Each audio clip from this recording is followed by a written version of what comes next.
Assalamualaikum warahmatullahi wabarakatuh. Alhamdulillah, salatu wassalamu ala Rasulillah, walhamdulillahilladzi amarna bi da'watil islamiyah walladzi amarna bil taqwa wal istiqamah. Asyhadu an la ilaha illallah wahdahu la syarika lah وأشهد أن سيدنا ونبينا محمدا عبده ورسوله لا نبي بعده. اللهم صل وسلم وبارك وكرم على هذا النبي الكريم والرسول العظيم سيدنا ومولانا محمد وعلى آله وأصحابه ومن تبع الهدى إلى يوم القيامة. أما بعد. Yang saya muliakan segenap para pejabat, para wali kota beserta jajaran, wakil Waseko, seluruh kepala dinas, dan juga teman-teman, bapak-bapak, asisten, semua karyawan, karyawati, kantor wali kota Jakarta, Allah Subhanahu wa Ta'ala. Wajib kita bersyukur kesempatan bulan Syawal ini masih bisa bersilaturahim. Wabil khusus kita harus mengedepankan konsep minal aidin wal faizin. Taqabbal minna wa minkum taqabbal ya karim. Pasti hafal amal kita. Kullu amin wa antum bi khair. Insyaallah yakin setinggi-tingginya kita semua menjadi hamba Allah, hamba yang beriman, hamba yang bertakwa, orang-orang yang sukses mengemban menjalankan ibadah. Kemarin Ramadan gaspol full, alhamdulillah kita jadi hamba yang minal aidin wal faizin. Kemudian dosa-dosa kita diampuni oleh Allah Subhanahu wa Ta'ala. Amin ya rabbal. Jadi Bapak sekalian yang hadir ini sudah suci semua kita. Bulan Syawal mau lagi kita jaga dengan sebaik-baiknya ibadah kita kepada Allah Subhanahu wa Ta'ala. Yang pertama, yang kedua, salawat dan salam kita sampaikan kepada kita Rasulullah Sallallahu Alaihi Wasallam. Saudara, Syawal sebentar lagi Zulqa'dah itu adalah bulan di mana mikot ihram, mikot zamaninya orang-orang yang berangkat pergi haji. Maka sekarang disebut lagi musim bimbingan manasik haji. Alhamdulillah. Mudah-mudahan saudara kita, cacing kita, tetangga kita yang akan berangkat haji dimudahkan oleh Allah Subhanahu wa Ta'ala, diberikan kepahaman ketika belajar manasik supaya gampang nyantol. Karena memang jamaah haji kita itu rata-rata umurnya 60 tahun ke atas. Yang notabene hafalannya sudah lemah, suruh ngapalin doang nggak hafal-hafal. Tapi yang penting menguasai manasik haji, insya Allah. Mungkin bagi para pejabat yang sudah biasa umroh, Pak Ustadz, saya sudah mondar-mandir Mekah Madinah. Tapi bagaimana kawan-kawan kita yang belum ke Mekah dan Madinah? Ini jadi PR kita bersama. Memang Mekah Madinah itu ada yang bilang walillahi 'alan nasi hajjul bait man istata'a ila sabila. Di situ ada lillahi. Jadi yang dipanggil ke sana itu pasti karena Allah. Justru kalau dipanggil ke sana bukan karena Allah, rugi kita Pak. Berangkat haji mahal-mahal, oh gak mahal Kiai, saya mah duit banyak. Ya oke. Makanya ada fulus, urusannya mulus. Gak ada fulus, terserah bapak-bapak ya. Inilah baik Allah Mahajjan itu muncul karena ilaihi sabila. Jadi kalau di ayat itu sadaqallahu battabi'u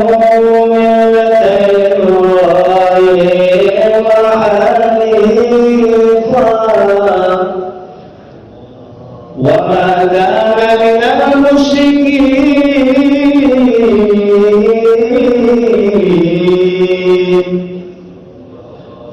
Inna awwala baitin wudi'a lin-nasi lalladhi bi-Bakkah mubarakan wa hudan lil-'alamin. ayatun bayyinatun maqam Ibrahim wa ma dakhalau kana amina.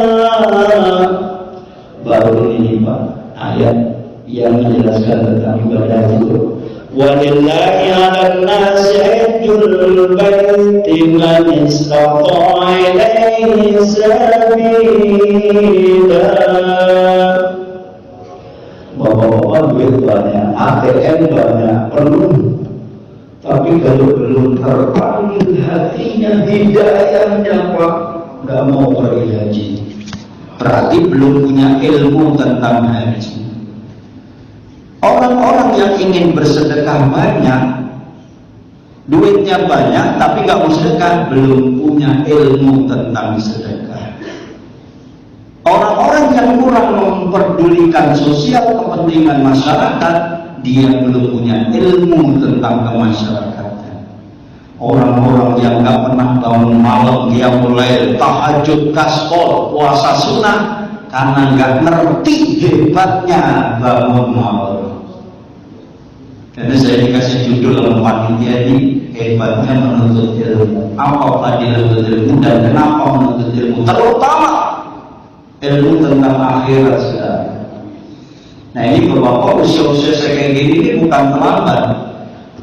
Kawan-kawan di wali kota, di Polres, di Kejaksaan, saya termasuk Pak Jaksa, jadi baru ketemu kepala Kejaksaan. Saya baca doa di situ ada pelantikan. Pak Kepala Kejaksaan kita ini ahli agama, karena pernah pesantren. Kan hebat. Kalau bapak diperiksa oleh jaksa, jaksanya pinter ngaji, bapak punya dalil usul fikih. Dijawab sama beliau, beliau juga bisa usul fikih. Quran ada, hadis ada.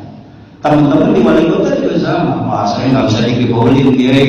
Saya udah punya Quran, hadis, ijma, kitab-kitab kuning saya di luar kepala. Saya nggak ngerti di luar kepala, katanya bisa kagak baca ini. Mudah-mudahan bisa. Walaupun kita kerja di mana saja, di Polda, ya, wali kota, di kementerian apa saja sekarang, tolabul ilmi, nuntut ilmu. Terima kasih kita kepada orang tua yang sudah mendidik kita waktu kita kecil di pesantren 6 tahun. Kalian tidur, makan antri, wudu antri, lagi enak-enak tidur, tahajud, kum. Kita merasa kok orang tua kita keras dulu, gak ngaji, gak bisa ngaji, buka kok. Kalau Betawi lebih kecil lagi, macam banyak, wah. Guru ngaji kita dulu dengan dipecut.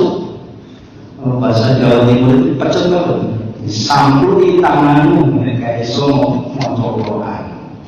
Itu Jawa Timur.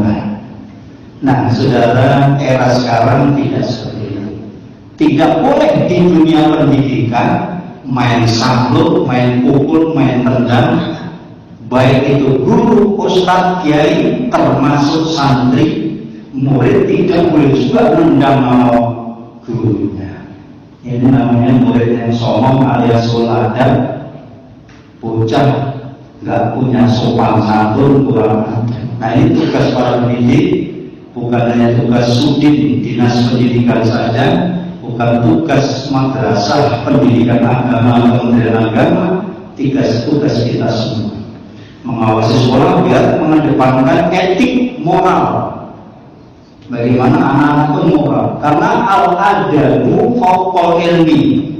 Adab itu lebih tinggi daripada ilmu itu sendiri. Ilmu pasti tinggi, tapi adab lebih tinggi. Biar dia jadi profesor, kalau somong ribet terus. Anak kita jadi doktor, tapi melawan bapak, melawan orang tuanya, melawan ibunya, yang melahirkan dia, mendidik dia, nyekolah dia, mengajarin dia, udah jadi dokter, somong lagi sama orang tua. Alhamdulillah. Mestinya ketika kita disandari orang tua, dididik, ya Allah, saya nggak bisa kayak gini ya Allah kalau bukan sama orang tua. Inilah makna birrul walidain. Mulai ya Allah, saya akan hajikan bapak ibu saya umrohin bapak ibu saya. Itu baru cakep. Apakah kebayar jasa orang tua kita dengan kita menghajikan orang tua? Tidak, saudara. tetap aja bermiliar-miliar dari sejak beliau melahirkan kita sampai kita seperti ini, jadi kepala dinas, jadi pejabat, atau kita jadi ASN, kelas syukurin aja.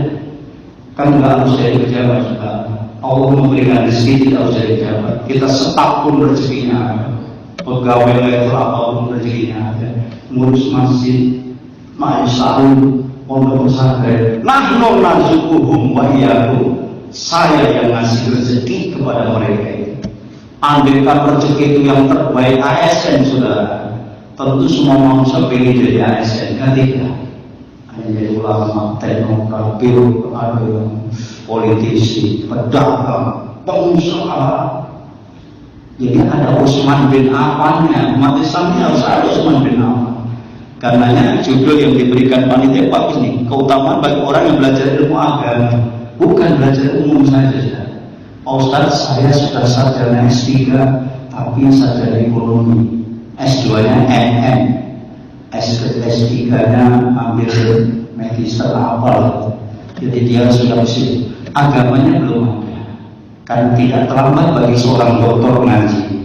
Saya tajwid, saya masih kecil, belajar tajwid. Dan nggak usah malu belajar tajwid.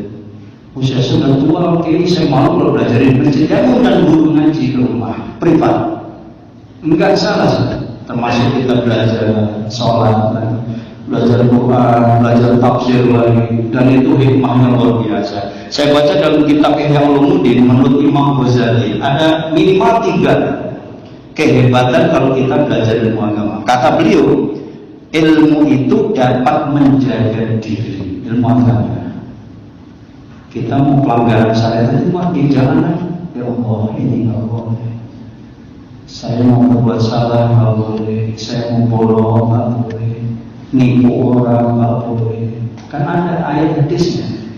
Iyakum wal kadiba, jauhi kalian dari dusta. Fainal kadiba yahdil fujur, dusta mengakibatkan pelanggaran. Wa ilal fujur yahdi ilana. Pelanggaran itu akan menjerumuskan kita ke neraka. Berbeda dengan alaikum bisidqi, jujurlah kalian. Faina sidqa yahdi ilal bir. Kejujuran itu membawa kebaikan. Wa ilal birra yahdi ilal jannah. Dan kebaikan itu membawa kita ke surga. Dari kita disuruh jujur. Saya tanya, mungkin Pak Wali, Pak Wakil, siapa yang berjawab? Pak Wakil wali kita, Pak Wali, kalau milih anak buahnya kayak apa? Pasti anak buahnya yang jujur. Pengusaha besar juga sama, milih anak buah yang jujur. Orang teman-teman kita ya, yang punya perusahaan besar-besar juga, kalau anak buahnya nggak jujur, pecat. Kalau PNS anak buahnya nggak jujur, panggil peringatan 1, 2, 3 BAP, pindahin. Masih cakep dipindahin, dimutasi, di rolling ke makanan kita kan, kalau kita PNS. Dan nggak usah marah. Itu dipindahin biasa aja Pak, rolling ya. Karena itu amanah yang diberikan pimpinan, kita jaga dengan seperti ini. Semua ada ilmu. Surat Al-Mujadalah 58 ayat 11 jelas. Alladzina amanu idza qila lakum tafassahu fil majalis, akhir ayat. Saya potong untuk bersingkat waktu. Yarfa'illahu alladzina amanu minkum walladzina utul ilma darajat.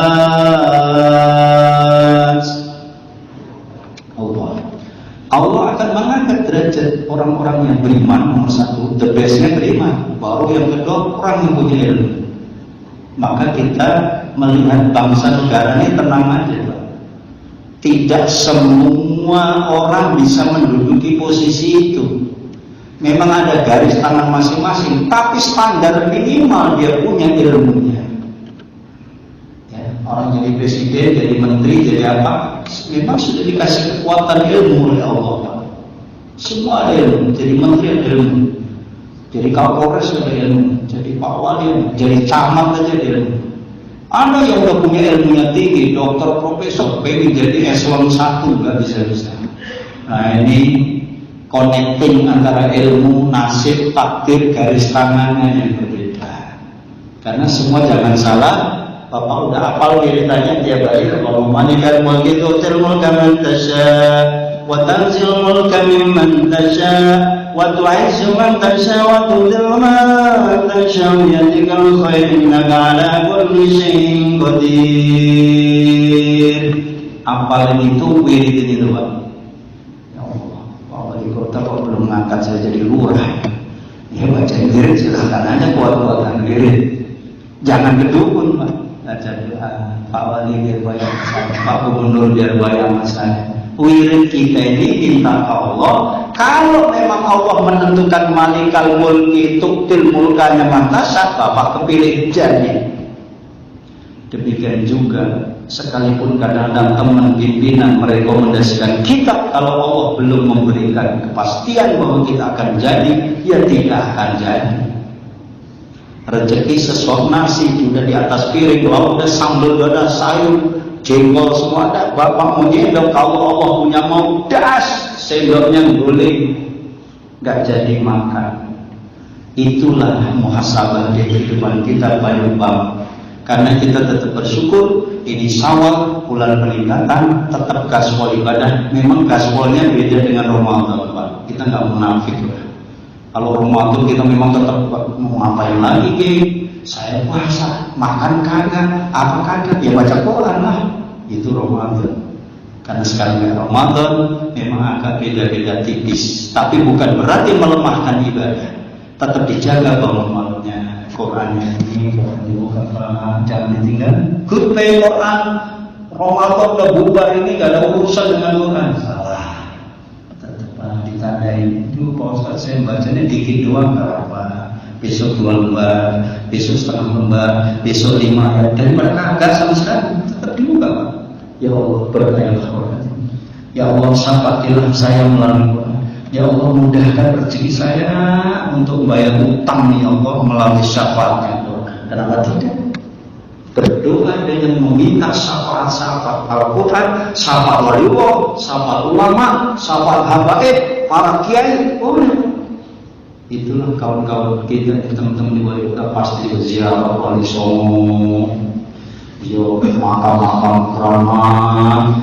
Ngapain kata orang? Jangan ente tanya ngapain. Berkah. Jawabnya ngalap barokah.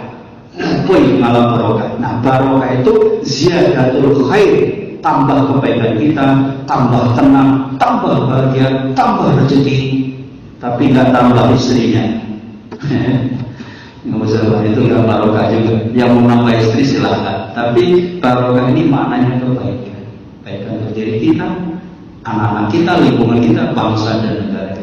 Itu yang kita harapkan saudara, melalui belajar ilmu terus majlis taklim di Indonesia. Di mana kita tinggal? Di Ciledug, Tangerang, Tangsel, di mana Bapak tinggal?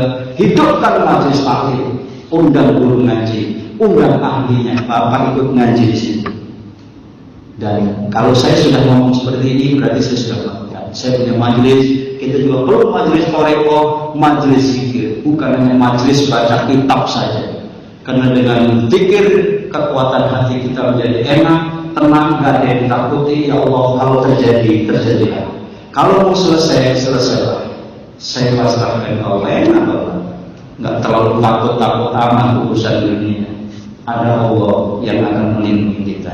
Semoga kontribusi kami bermanfaat untuk pribadi kita semuanya, meningkatkan iman dan takwa kita. Mohon maaf sekali lagi atas segala kekeliruan.